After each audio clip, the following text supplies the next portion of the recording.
Siyanibingelela nonke balaleli nani babukeli egameni likaJesu Kristu oyinkosi nomsindisi.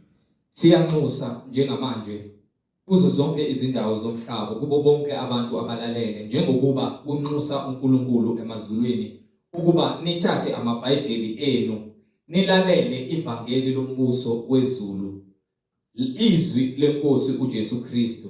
Lapho sishumayela khona sifundise siphinde sihlolisise imibhalo engcwele ngokwentando kaNkulunkulu Baba wethu egameni lenkosi uJesu Kristu.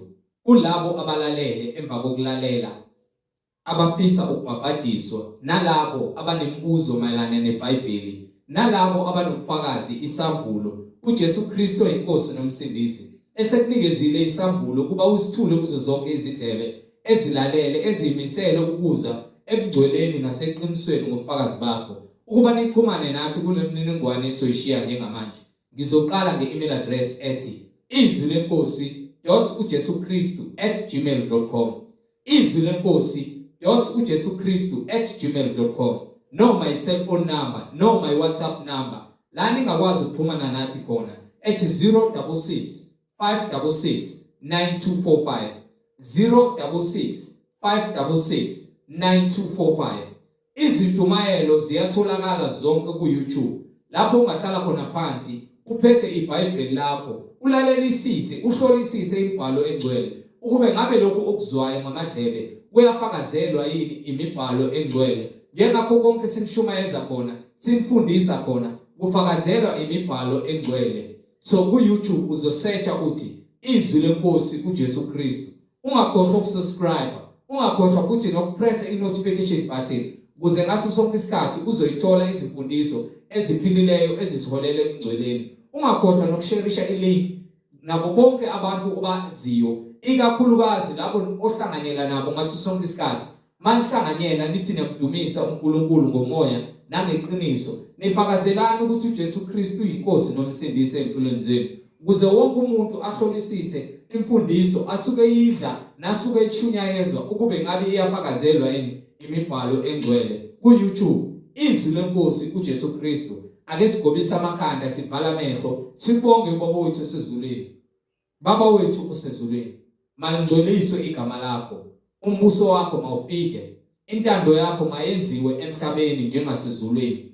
Usiphe namhlanje isinkwa sethu semihla ngemihla, usithethelele amacala ethu njengoba nathi sibathethelela bonke abasonayo.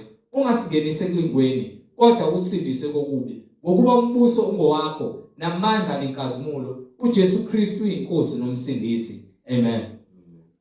Bazalwane nani balaleli, yamkelana umfowethu uMhlengizondi ozobe sihola ngokwemfihlakalo yembhalo umoya engcwele elusa izimvu ngeqiniso elinguJesu Kristu oyinkosi nomsindisi. Sheshisani nithatha amabhayibheli sihambisane kule ndlela yokugcwele egameni likaJesu Kristu oyinkosi nomsindisi. Amen.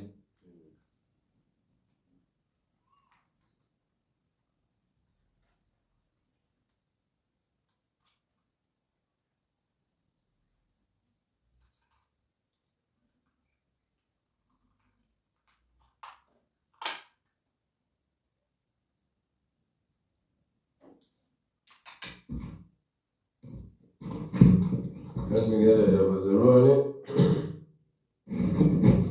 egameni lenkosi uJesu Kristu umandla onke. Inkosi yokuphila, inkosi yenkazimulo. Silokhu sifuna bona ufakazi ngayo imibhalo ukuthi yinye inkosi, yinye inkolo, umunye umbhabhadiso. Egameni likaJesu Kristu kukho ukuthethelelwa kwezono zethu, nakukho ukusindiswa kwethu. Kungekona ukuhlakanipha kepha kungumusa kaNkulunkulu asiphe wona ukuba sithole ukuphila okuphakade. Izwi lenkosi sishumayela ukuvuselela unembeza awundiphi incwadi yezenzo sahluko 22 engaphosisi sukela ku-verse 1. Isizathu sokuthi sinikwe izwi njengoba nompostoli Pawulu wakhethwa ukuba ahamba ayoshumayela ivangeli kwabezizwe. Kubhalwe phansi eBhayibhelini isizathu sokushumayela ivangeli. Amen. Banike.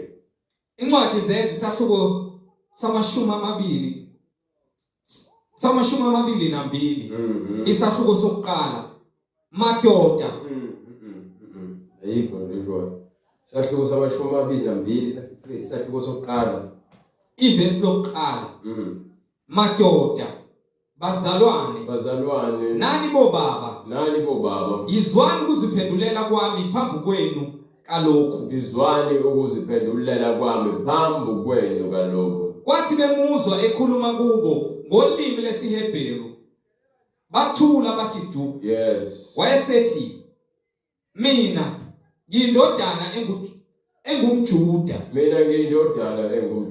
Ngazalwa eTarsus. LaseKilkiya. Kilkiya. Kodwa ngakhulela kulo muzi. Ngakhulela khona la eJerusalem. Ngafundiswa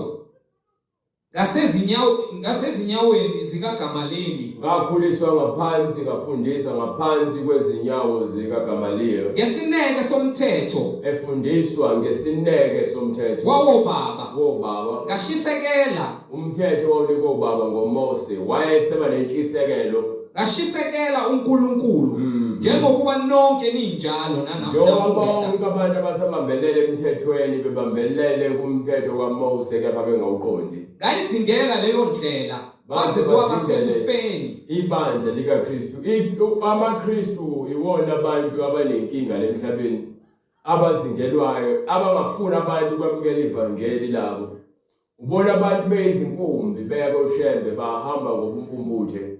Ubona abantu beyizinkumbi beya emaromini amakatolika lawo bayizinkumputhwe. Ubona abantu beya kuma-ZCC beyizinkumbi bahamba ngobumpumputhe. Ubona abantu bekhonza amadimoni namadlozi bahamba ngobumpumputhe. Ubona abantu bephendukela ekubeni izangoma beyodla amagobongo nemndiki namambawu bahamba ngobumpumputhe. Ivangeli likaKristu lona ivangeli elikhulula abantu elikhuluma iqiniso elitshela abantu okuyikona kumele bakholwe yikho bahambe ngakho ukuze bapheleliswe ensindisweni.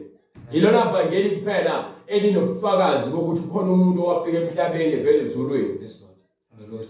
Wafika waphila phakathi kwabantu. Uthe besephile phakathi kwabantu wagcwalisa konke okufakaza ngaye kusukela kuMose nabaprofeti noDavide. Uthi beseqedile lapho bese-ke ahlulele ngokwahlulela kwasemhlabeni kwabantu abangcolile. Bese-ke anqobe lokufa lokho abade bethi bamboza ngakho, avuke ekufeni akhazimule ngomzimba wenkazimulo. Bese ehlala nabafundi bakhe abakholwa kuye. Bese-ke akhushulele ezulwini ngosuku lwesi-40.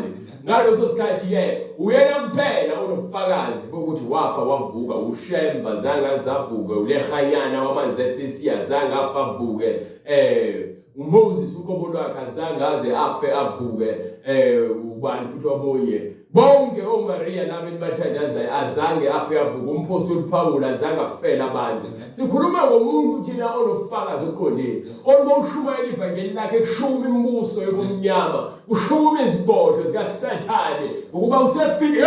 Glory to God Jesus. Usefikile umkhanyisi. Yes Lord. Sefikile umini okuphila. Fikile inkosi enkazimulo. Amen. Glory to God. Go ahead. Ngayizingela leyo ndlela kwaze kwaba sekufeni. Ngibopha, ngibakhaphela ematilongweni abesilisa nabesifazane. Njengokuba nompristi omkhulu ufakaza ngami namalunga onke. Ngamukela kubo izincwadi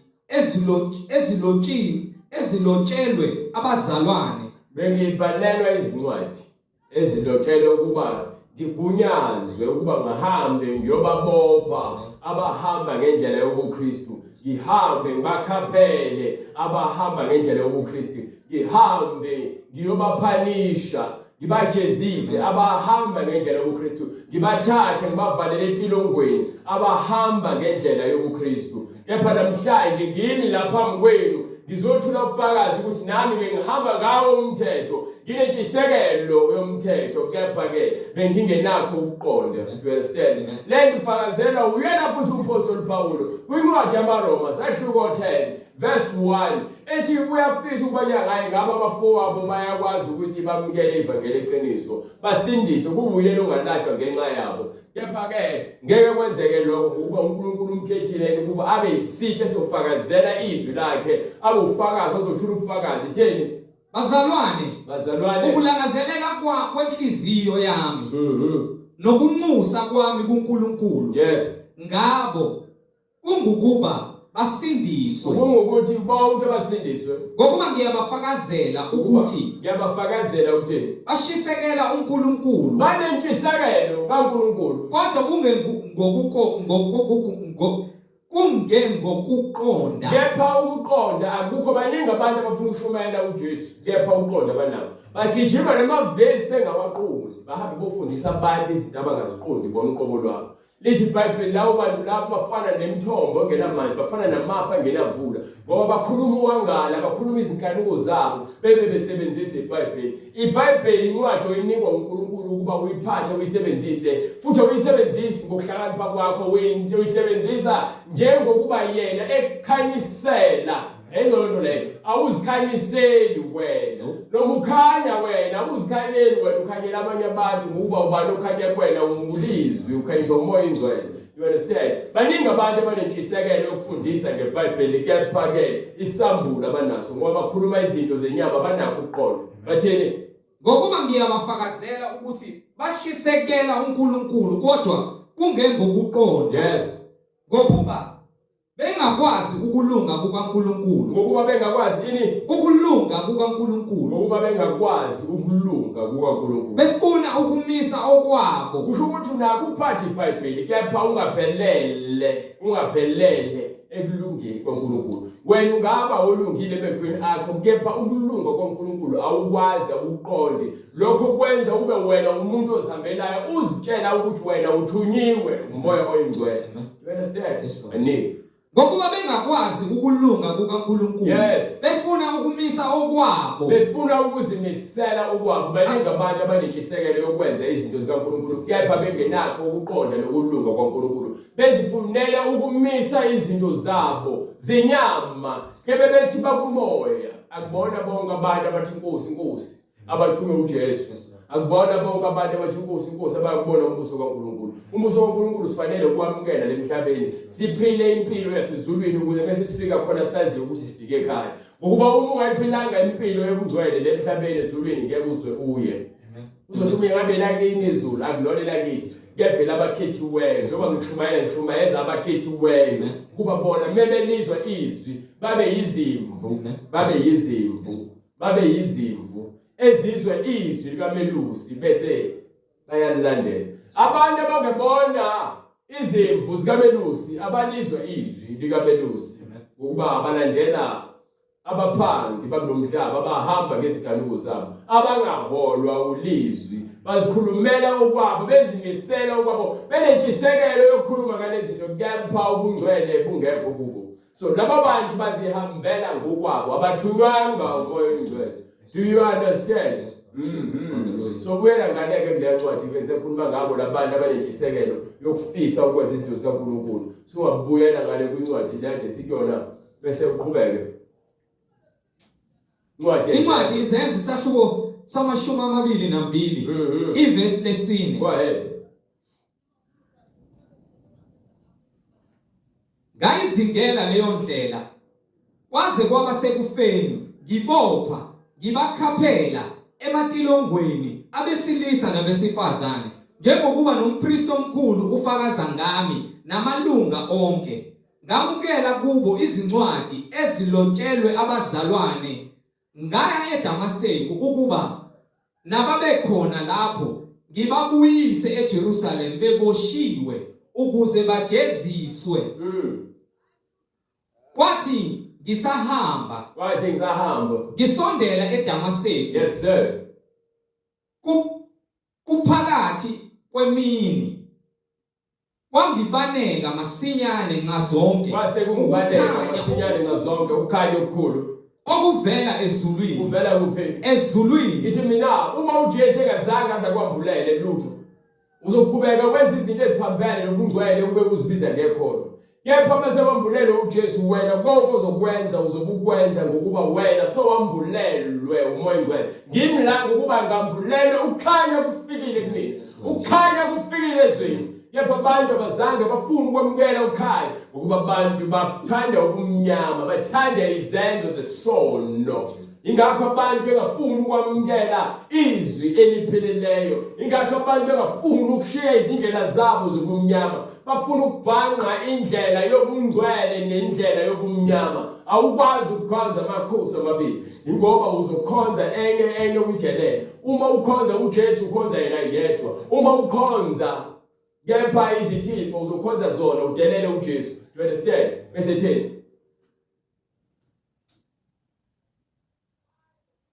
Njengokuba umpristi omkhulu ufakaza ngami namalunga onke, ngamukela kubo izincwadi ezilotshiwe. Yabona into enzayo. Ngasaphathi manje usuwabile wadlula wafika efakazeni. Kwathi ngisahamba ngasondela eDamaseko kuphakathi kwemini. Yes. Wangibaneka masinyane nxa zonke ukukhanya okukhulu okuvela ezulwini. Ndawa phansi. Indaba yokuthi ubufakazi bami abufani ngqo nobukaMpostoli Paul. Kepha uJesu yena wazibonakalisa ukuze mina ngikwazi ukuthi ngime la ngifakaze ngaye. Yezwa lonto leyo. UMpostoli Paul waye umuntu ezingena ibandla labangcwele. Waye umuntu omelene noKristu, umnini webandla. Nami bekuwumuntu obehamba kumnyameni, ngingezwa, ngiholwa izinkanuko zami zasenyameni, ngiholwa ukuhlakanipha kwami kwasenyameni. Kepha uthe bese fika uJesu wafike njengoba ekhanya kuMpostoli Paul, bese kufika yena kukhanya yonke into. Bese wena uvaleka amehlo uzuvulwe uyena kuphela amehlo. Njengoba athumelwe Ananiya ukuba ke ahamba ayovula uMpostoli Paul. Akamvulanga ngamandla akhe, yena wayesebonisiwe uJesu ukuthi kuzofika indoda kanje. Hamba uye kuyona, ungabuzi lutho uma ufika kule ndoda uzofika wenze njengokuba ngisho. You understand? Baningi. Ngawa phansi emhlabathini. Yes. Ngezwa izwi lithi kimi, Saul, Saul, Saul, Saul, ungizingelelani na? Ngase ngiphendula ngathi ungubani Nkosi? Wena Nkosi ungubani? Wathi kimi, wayesethi mina nginguJesu waseNazaretha. So wake washo yini kanje uShembe? Wake washo yini kanje uMoses? No. Wake washo yini kanje uMaria lo enimbizayo? Wake washo yini kanje lehanyana? Ubani ponika imvume yokuthi imbiza abantu la emhlabeni imkhuleke nimfake nabo amagama abo banishumayela engakaze aze avuke engakaze amnike ubufakazi bakhe anika abafundi bakhe ngaphandle kwaJesu Kristu ozingelwa abantu ade bephethe umthetho wamaJuda. Kepha labo bantu ngeke ube behamba nendlela ngokweqondi ngentshisekelo yasebumnyameni. uJesu uyabona intshisekelo abanayo ngayo ngoNkulunkulu. Bese abasiza abalethe kuphe ekhanyeni. Akubona bonke abantu abazokwamukela iqiniso likaJesu bebe bayakholwa. Yilabo abakhethiweyo abanentshisekelo yokwenza ukulunga ngempela ngokweqiniso. Yilapho uJesu khona ke azambula khona. Do you understand? So uma ezambula kena usemlethela ukukhanya ongaphezulu kokuqonda kwakhe bese amvala amehlo akhe lawa ahamba ngawo inyama. You understand? Umvala wenyama amvula kamoya. So wonke umuntu ohamba noJesu kufanele avale amehlo enyama aqali bese kuvuleka kamoya. Ngeke uzuhambe noJesu ubuka ngamehlo enyama nangakamoya. Ngokomoya uzobona zonke izinto ezukhanya. Amehlo enyama azobona kepha uzobubuka ngomoya. Uyayizwa nje ikho. Mzalwane uma uhamba noJesu uzohamba usenyameni. Kepha uzobona ngomoya. Thina abantu abakholwayo sihamba ngomoya. Sibuke izinto ngomoya. Sahlulela izinto ngomoya, hayi ngenyama. Yezwa lonto leyo. Inzima ke le. Yakuzwe understand. Sibuka ngani ngomoya. Sahlulela ngani ngomoya. Kepha sikuphi sikenyameni. Kepha siphila ngomoya. Asiphili ngokwenyama. Asolwa inkanuko. Siholwa umoya weqiniso. Umoya weqiniso utholakala kubani? Kulo oyindlela neqiniso nokuphila. Ongeke eza kuNkulunkulu ngaphandle kwakhe. Do you understand? Baningi.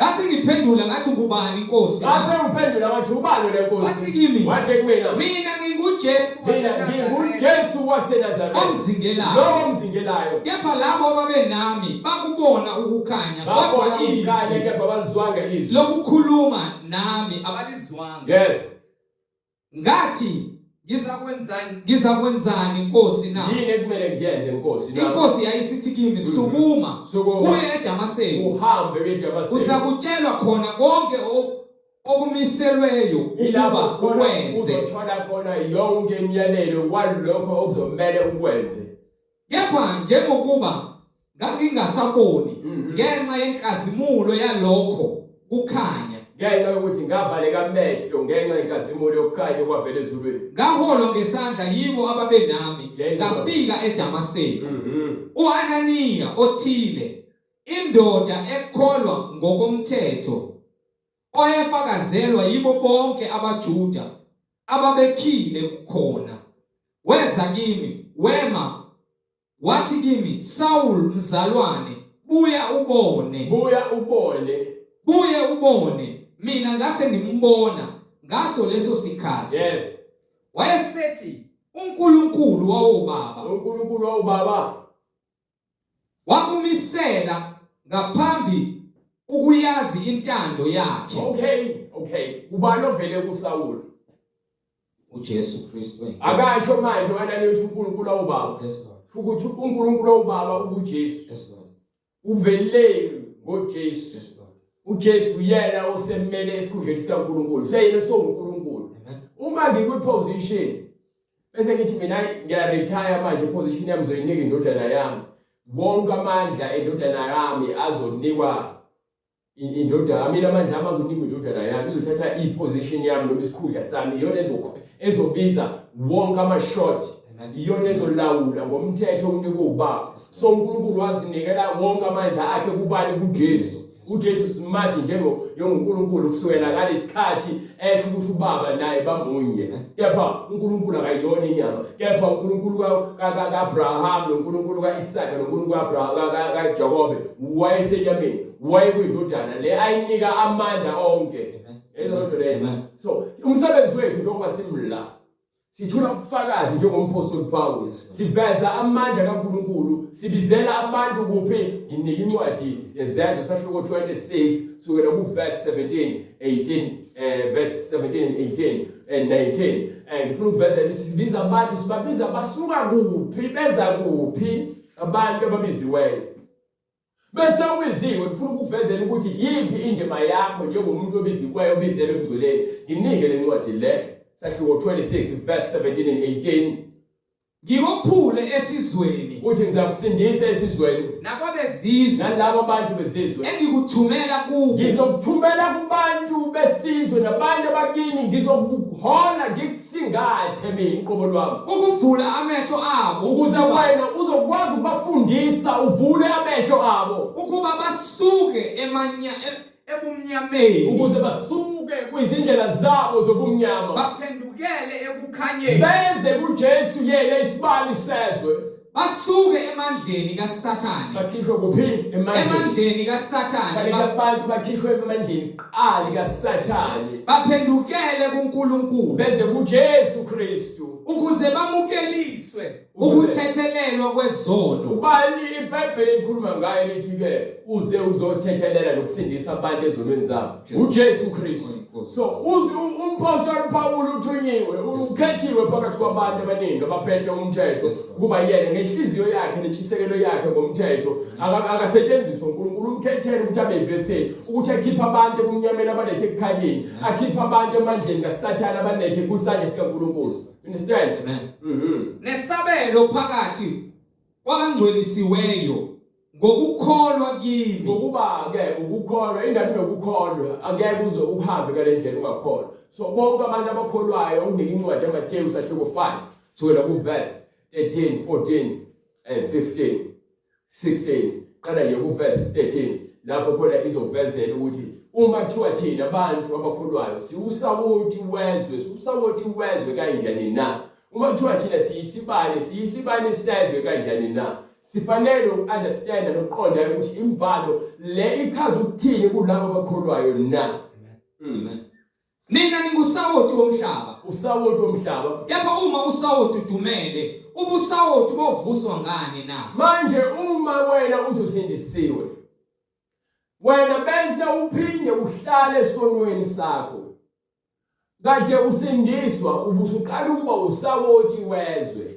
Kepha uma usuyeka ubungcwele nokuhamba endleleni obungcwele, lithi iBhayibheli uma usawoti usudumele, ukuthi awusenayo le ndawo yokuba usawoti. Lithi awusekho muhle ukuthi ungasetshenziswa ebungcweleni.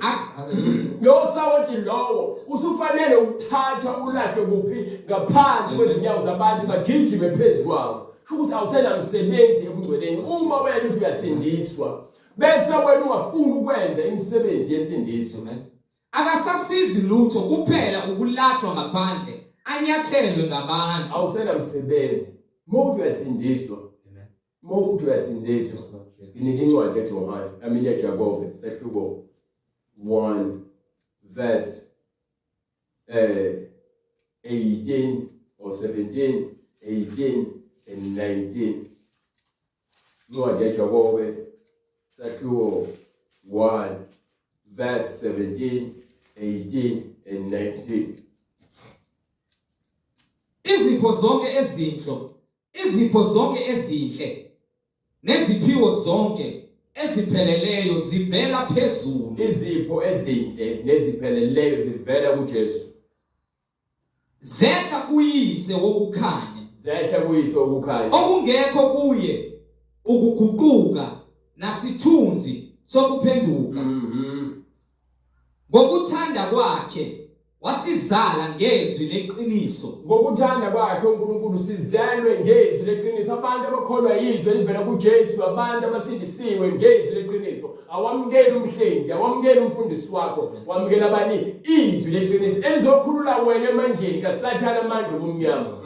Ukuze sibe ngabokuqala bezidalwa zakhe. Ngabantu abadalwe kanjani? Ngokomoya, ngokuguqula kwezingqondo zethu. Abantu abadalwe basha badalwe kabusha ngokomoya. Akekho umuntu odalwe kabusha ngesikhathi sikaMoses. Babekhishiwe benzelwe izibonakaliso. Kepha ukufika komusa neqiniso kuza ngoJesu uzoletha ini umoya ongcwele nomlilo ukuze abantu babhabhadiswe ngokungcwele. Indade ke sibengenayo abantu.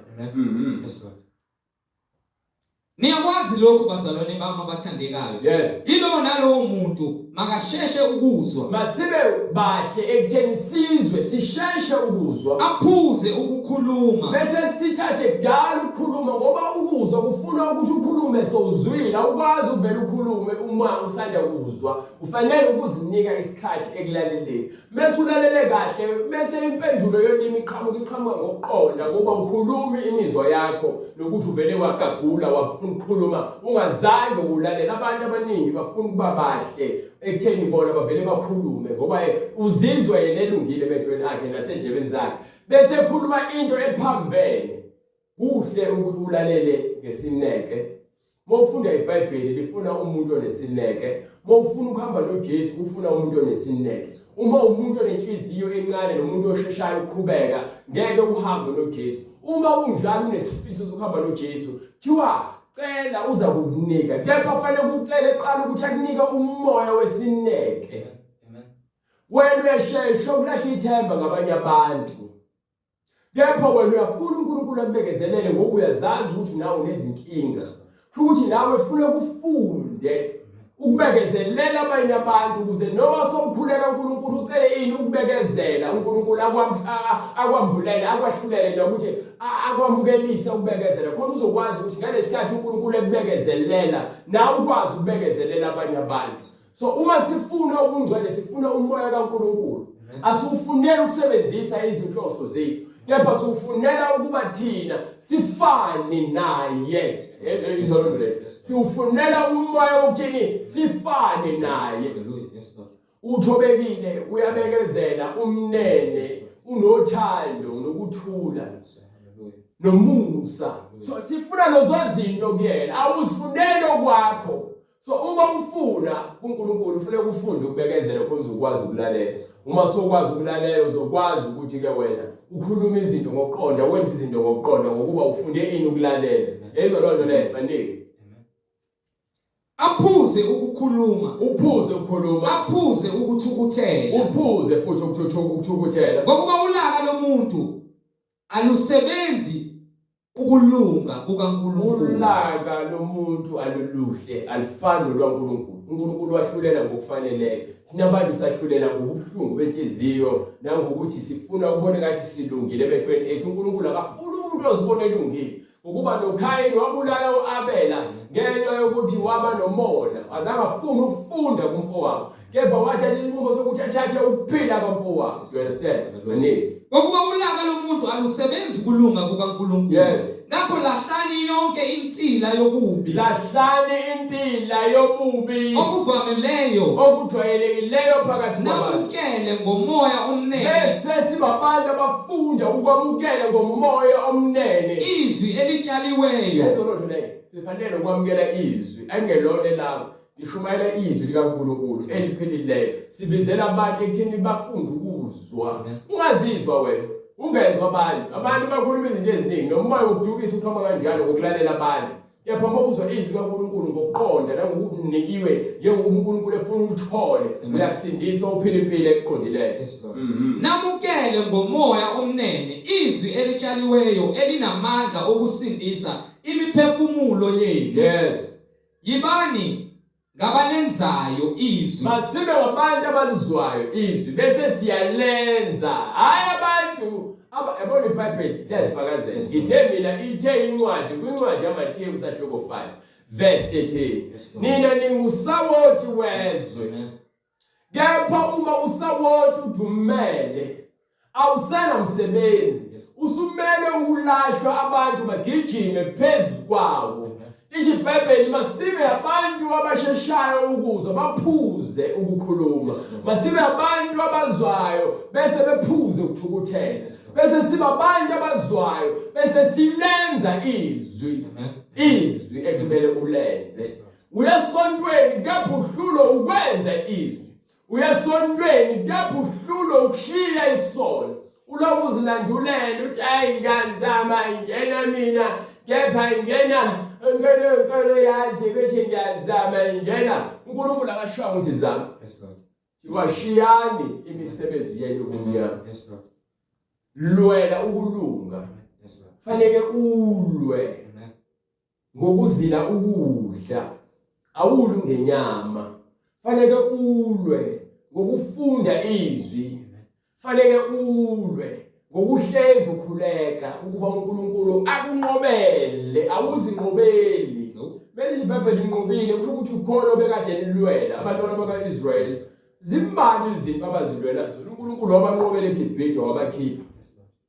Bengazange basebenzisa amandla nezithukuthuku zabo, bengazange baphakamisa izinkemba nezivikelo zabo noma izihlangu zabo. Banqoba nje ngokuba uNkulunkulu efuna ukukhazimula kubona, wabakhazimulela, wabakhombisa amandla akhe ukuthi yena ufuna ukubavikela. Ingakho lithi izwi kaNkulunkulu umbhoshongo lisiphephelo kulabo ababalekela kulo. Izwi kaNkulunkulu isivikelo futhi lihle liphelele. Ungafuni ukuthayisela phezukwalo ngoba uNkulunkulu uyakusola utholakale wena oyini ke umqambi manga. Ezo lonto leyo. So sifanele ukuthi besaba ngezwi kaNkulunkulu siphephele kulona. Singazami ukushintsha ukuze sisebenzele thina. Mesebenzela wena likusebenzela nemhlabeni nezulwini awunayo indawo uNkulunkulu.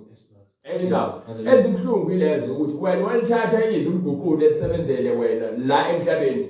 Ube nenkani ugoloze uthuke ugxeke uhlebe uzonde kepha egcineni uthi uyakholwa. Indaba yokuthi siyalizwa ilizwi sihlele. Lithi izwi kaNkulunkulu lidalela imisebenzi kumnyama. Uma sitshela abantu izinto eziholela abantu esibogweni asibahluleli siyabatshela ukuthi mabaziyeke lezo zinto lezo. Umuntu okwahlulelayo umuntu osekuthathe kulahle tshona uzungena esihogweni. Mina ngithi ke umuntu owenza isono ongafuni ukusiyeka ngeke azangena esihogweni. Ngiyamtshela into ezokwenzeka hayi ukuthi ngithi mina ngeke usangena. Uma uphenduka ezonweni zakho uvuma ukuthi uJesu Kristu. Nginika incwadi yezenzo mina incwadi yaMaroma sahloko 10 verse 8 9 10. ngifuna ukuthi ba-understand ukuthi izwi likaNkulunkulu lisebenza kanjani. Uma ukuthi wena uyafuna wempela imfundiso, wena fanele uqale ushunyayezwe ngoJesu owafa wavuka, indaba yokufa nokuvuka. Uma kuwukuthi akukho ukuvuka kwabafileyo, asiyeke kuphela ukushumayela ngokuba sizofa kusasa,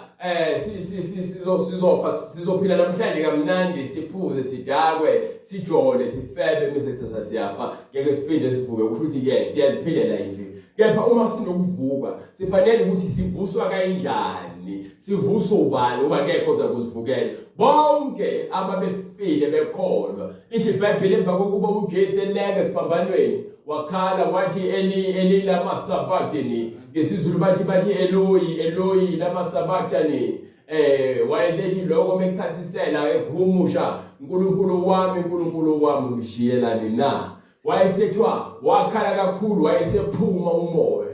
Mephuma umoya, waphuma umoya kuthiwa wahamba waya phansi kwabafileyo ababeboshiwe ematilongweni besihogweni. Wafika wabashumayeza, wafakaza kubona. Kwathi ngosuku lesithathu wayesekhazimula, wabuya wavuka. Kuthiwa besevuka wasekudabuka amatshe, kwaqhekeka amadwala, kwasevuka abafileyo ababesemva kwakhe abangcwele. Basebevuka emva kwakhe bayongena kuphi? Emzini ongcwele. Njengoba uNkulunkulu wabaphilayo, uNkulunkulu kaAbrahama noIsaka noJakobe bayaphila, abakholwayo abahlala ezwini lakhe. Ngifuna understand ukuthi awuvuswa ukuthi wena ubuphila emhlabeni ukuthi uzezulwini. Uvuswa ukuthi wena uhambe waphila impilo yobungcwele. Landela ukuthula nabo bonke abantu kanye nobungcwele, ukuba ngaphandle kwalezo zinto angeke wabubona ubuso kaNkulunkulu. Hlanza inhliziyo yakho ngeqiniso, ugeze unembeza wakho ngesigezo samanzi ngezwi, ukuze wena uyokwazi ukubona ubuso kaNkulunkulu. Ngeke uze ubone ubuso kaNkulunkulu ungazange uvume ukuhlambulula unembeza wakho. Uyayizwa lonto leyo? Incwadi yamaroma sahluko 10 verse 8 and 9. Kepha kuthini na? Ngoba kuthini na? Izwi liseduze Izwi nawe. likuphi? Liseduze nawe. Ulizwi umkazimulo yakhe igcwalisa umhlaba nezulu. Emlonyeni wakho, Uyakwazi nasenhliziyweni yakho. Uyakwazi ukuthi uJesu ungakholwa kuyena. Igama likaJesu ligcwala nje kubantu ababakhethiwe. Okungukuthi izwi lokukholwa, Izwi lokukholwa. esilishumayelayo. Yes. Ngokuba uma uvuma ngomlomo wakho ukuthi Uma uvuma ngomlomo wakho, uJesu uyinkosi, ngeke uvume ngomlomo wakho ukuthi uJesu uyinkosi ungazange utshele ukuthi uyinkosi ngayiphi indlela. ukholwa enhliziyweni Uma yakho. somshumayeziwe, lalela ngikutshele mina, ngifuna ukukhombisa ukuthi ngeke uze uvume. Nika incwadi yazethu sahluko 8 kusukela ku verse 26. Ngifuna ukukhombisa lithi iBhayibheli uma uvuma ngomlomo wakho ukuthi uJesu uyinkosi, emva kwalokho futhi uyavuma ukuthi wafa wavuka. Uma uvuma ngomlomo wakho ukuthi uJesu uyindodana kaNkulunkulu ophilayo, uvuma kanjani na? Ngifuna ukukhombisa ukuthi uvuma kanjani na. Lezo lonto leyo. Nayindaba ke enye lefakaza iBhayibheli, umfakazi besithulayo ukuthi bonke abantu abakholwayo bakholwa ngokushunyayezwa. Yezindaba ukholwa ngokuthi ushunyayeziwe ngokamoya, hayi ngokwenyama. Ushunyayezwe umfundisi wakhe, wamukele yena, wamukela uJesu uqobo lwakhe uyena usibize. Lithi iBhayibheli izwi liseduze nawe. Asenhliziyo yakho uma uvuma ukuthi uJesu uyinkosi, wafa wavuka. Nginike itheni? Kepha ingelosi yenkosi yakhuluma kuFilipi yathi, suka uye ngaseningizimu endleleni ephuma eJerusalema ehlela eGaza. Yona iyihlane. Wayesesuka wahamba, bheka nanti indoda yase-Itopiya, umthenwa, isikhulu sikaKhandeka, inkosazana yase-Itopiya, ebiphezu kwengcebo yayo yonke, ibifikile eJerusalema. Izakukhuleka.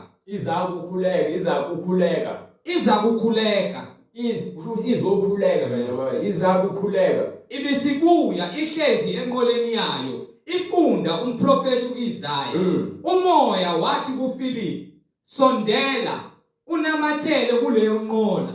uFilipi wayesegijimela kuyo. Wayizwa ifunda umprofeti uIzaya, wathi, uyakuqonda kambe lokhu okufundayo na? Yona yathi, ngingakwazi kanjani uma kungekho ongiholayo na. Izwake ngifuna ukunika ubufakazi obuncane nje ngebuke kude. Yabona ngithi mina umuntu kuyenzeka afunde iBhayibheli angaliqondi. Sangifika leso sigaba ngaphambi kokukholwa ukuthi kube khona ukufunda iBhayibheli ngifunda ngenyama. Njengoba umthenwa naye afunda iBhayibheli engaqondi.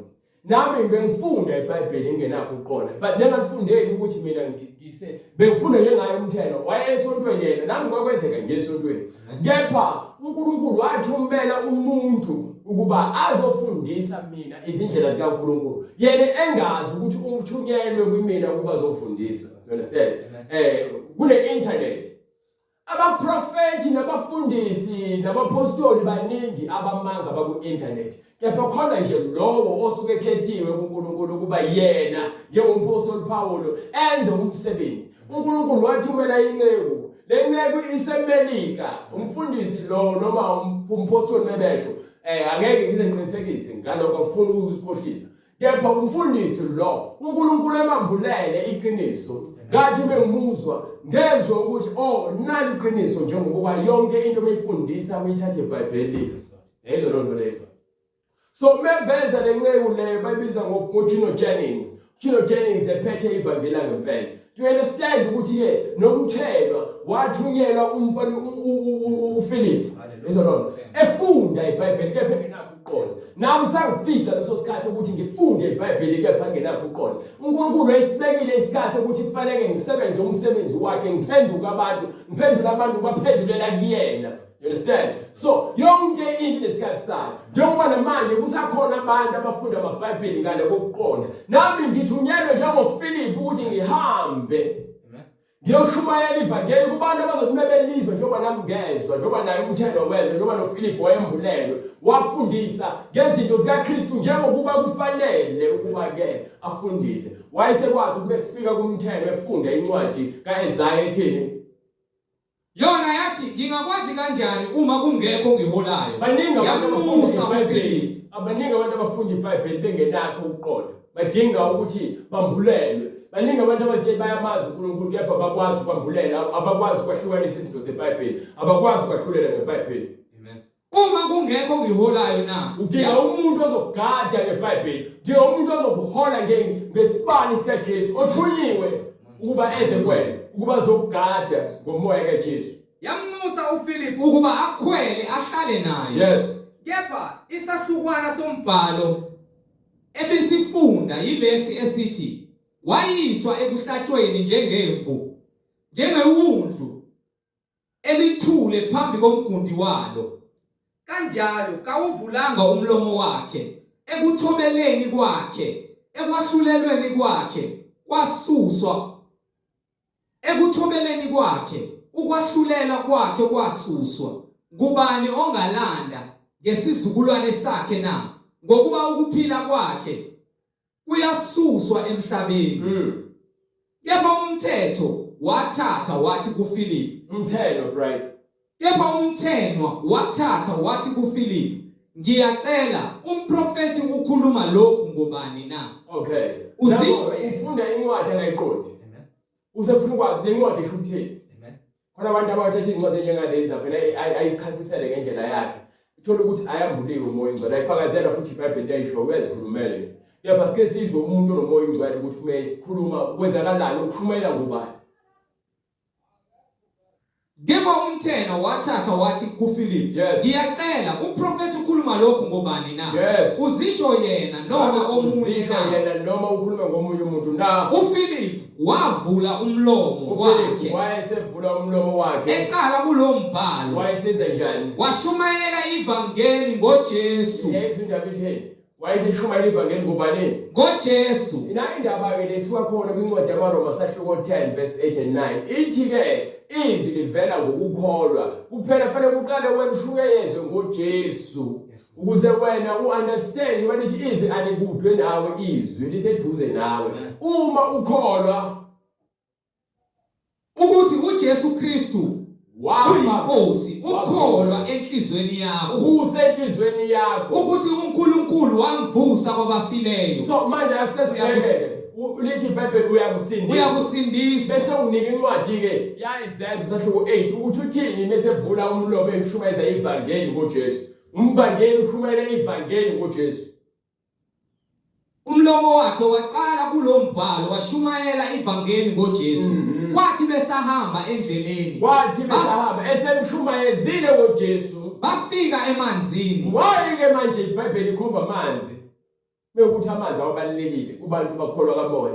Bekuthi bese fika emanzini wenzani? Umvangeli lo usho ukuthi uyaphayisa umvangeli bekuphela abasha kuvumelekile ukuthi abantu babhabhadiswe ngamanzi. Waye bese fika ngasemanzini athi umthelo hayibo nanka amanzi. Umthelo wathi bheka nanka amanzi. Yini? Kwalani ukuba ngibhabhadiswe na? Yini engavimba ukuthi mina ngingene emanzini? Yini ekhuluma ngamanzi? Sekukhuluma ngomoya ongcwele namanzi. Kuyahambisana umoya ongcwele namanzi. Mawuzothi wena hayi wayebheda uPhilip uyabheda wena uyisibheshe esikhulu. Yes Lord. Uyisibhedane esikhulu wena. Yes Lord. Esikenakho ukuqonda. Amen. So ufuna ukubhayizisa iBhayibheli ubhayizisa abantu abafuna ukukholwa ngenxa yesambulo sakhe esibhedane. Uyisibhedane wena. Amen. uPhilip wathi kuye uma ukholwa Lithini iBhayibheli? uma ukholwa ngenhliziyo yonke ungenziwa. ungangena emanzini.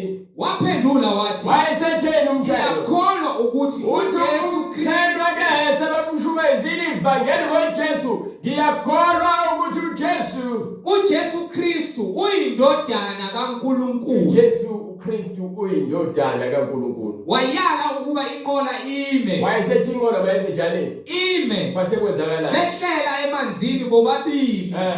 uPhilip nomthelo. Wambhabhadiza. Isidomu esithunywe uSathane ngamalengiso esingafuna ukuphikisana nombhabhadiso wamanzi njengokuba kubhalwe phansi eBhayibhelini. Isidomu esikhulu esinenkani ngomoya kaSathane esinganqaba ukuthi umuntu angene emanzini. Uma ukholelwa kumuntu othi ungangena emanzini uzokubeka izandla wehlelo umoya ongcwele. Lo muntu uyisikhohlakele sizokubambezela emngcoleni bakhe. iBhayibheli lithi nangu umthelo noPhilip behlele emanzini esebhabhathisiwe uPhilip wavuka ngaphansi kwamanzi. Umoya ongcwele wamthatha uPhilip wamusa le kwamele aqhubekele khona. Umthelo lithi iBhayibheli ngaye. Umthelo wathi bheka nanka amanzi.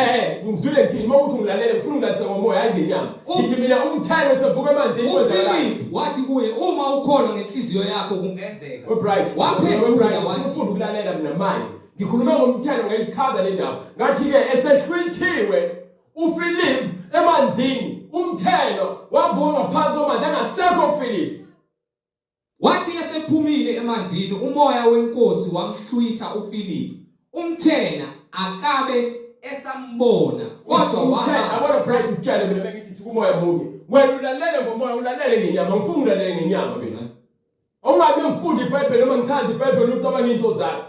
Wena kufanele sibe umoya munye nawe. Ufuna ukungilalela ngomoya hayi ngenyama. Do you understand? So mengikhuluma nawe angikhulumi nenyama yakho ngikhuluma nomoya ofunayo wena ukuthi ukusebenzise. So lo moya fanele njalo besikhuluma mina nawe sibe moya munye. Ngingathi ngikhuluma into ngifuna ufakaze wena bese utholakala uwena indawo wena. Sulahlekile awukho umoya kanye nabo wena. Akufanele kube kanjalo, right? No. Fanele sibe moya munye. Masikhulume ilizwi linye. Ngafuni mina kube ngithi saba nawe sikumoya. Bese umoya ukhuluma umoya. Ngawunale ngenyama. Esabhabhathisiwe umthelo uPhilip umoya wamhlwitha.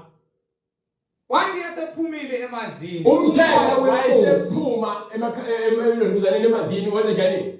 Wathi sebephumile emanzini umoya wenkosi wamhlwitha uPhilip. Yes. Umthwena akabe esambona kodwa wahamba ngendlela yakhe enjani ethokoza. Wahamba kanjani? Ethokoza. So uthokoziswa ukuthi uyamazi uJesu ubhabhathisiwe. uJesu ubhabhathisiwe ngokukholwa kuJesu. Noma ngabhaliwe ukuthi ubhabhathisiwe egameni likaJesu kepha njengoba evuma uJesu ubhabhathisiwe lona igama lakhe uJesu ngaphansi kwamanzi. Wahamba ethokozile futhi. You understand? Amen. So leyo nto ikazi ukuthi kufanele ukholwe njengoba lithi izwi lapha kwincwadi yamaRoma sahluko 10 verse 9. Ngokuba uma uvuma ngomlomo wakho ukuthi uJesu uyinkosi uyinkosi. Uma sowushunyayezile uvuma ngomlomo wakho ukuthi uJesu uyinkosi. Ukholwa enhliziyweni yakho ukholwa ukuthi enhliziyweni yakho ukuthi uNkulunkulu wamvusa wamvusa. Ngeke uze ukuthi uyakusindiswa. ngeke uze uthi ngiyakuyela ngifuna ukukuchazela kahle lento bese ngiyakuvala.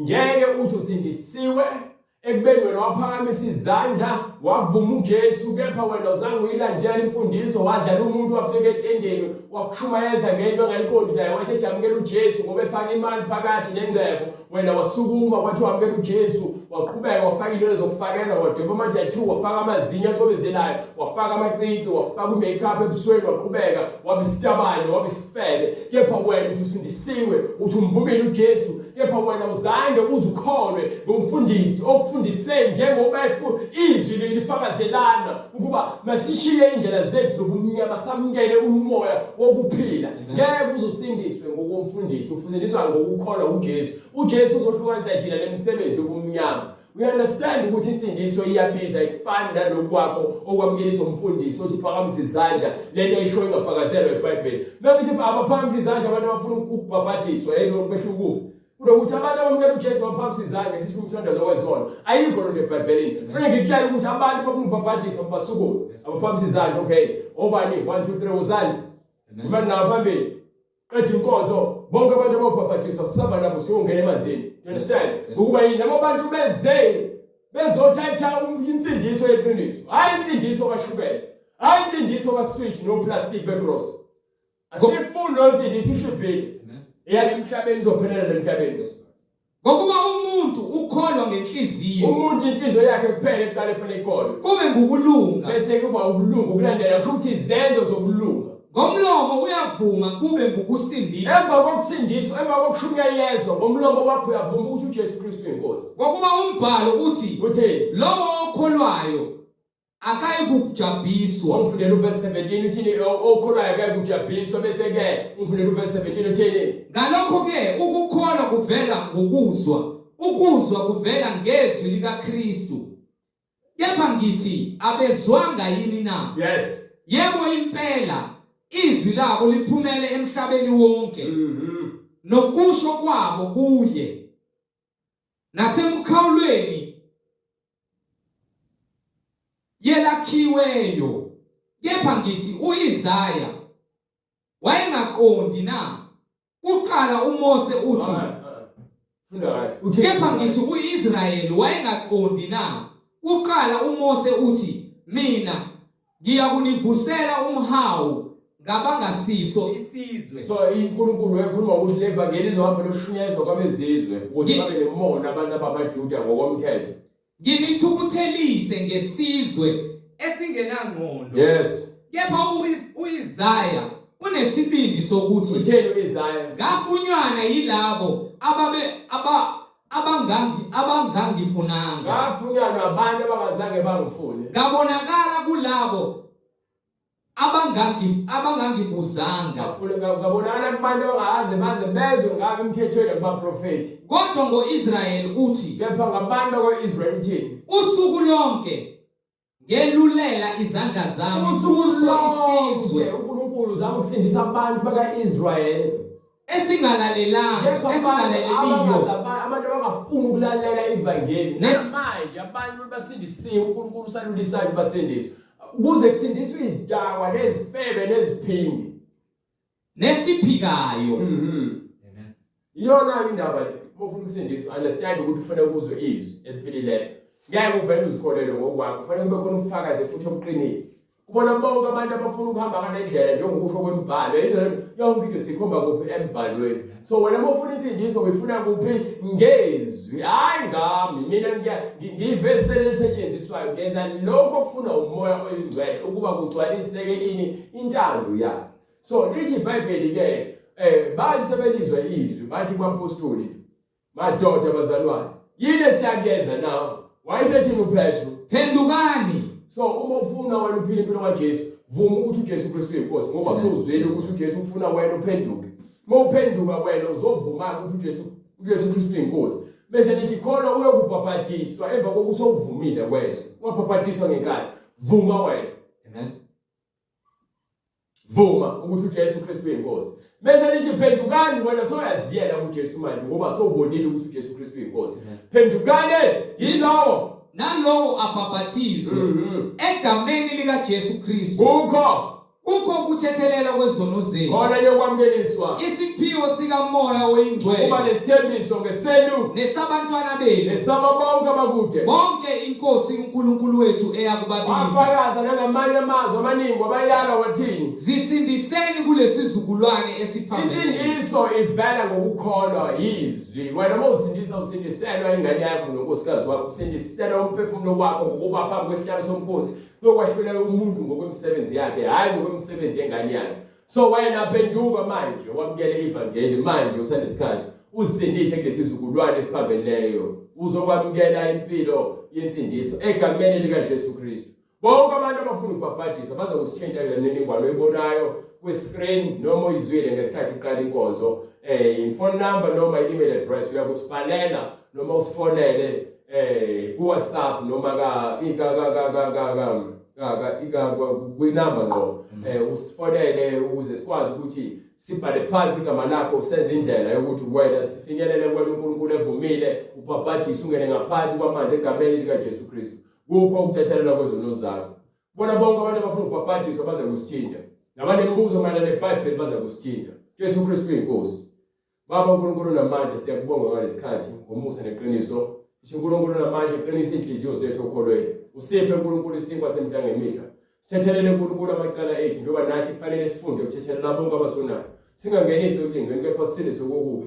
Ukuba umusa wakho uNkulunkulu usalele sonke nezwi lakho linamandla uNkulunkulu linamandla okukhazimulisa wonke umuntu okholelwa kilo ngegama likaJesu Kristu. Siyacela namanje uNkulunkulu usenzele umusa usiphe uNkulunkulu amandla okholo oqinileyo nolinamandla ukuba sihlale ensindisweni eliziwe uNkulunkulu ngegama lakho ukuba baba sifinyelele ekhanyeni okuphakade kuphela okuphakade egameni likaJesu Kristu manje naphakade amen. Amen.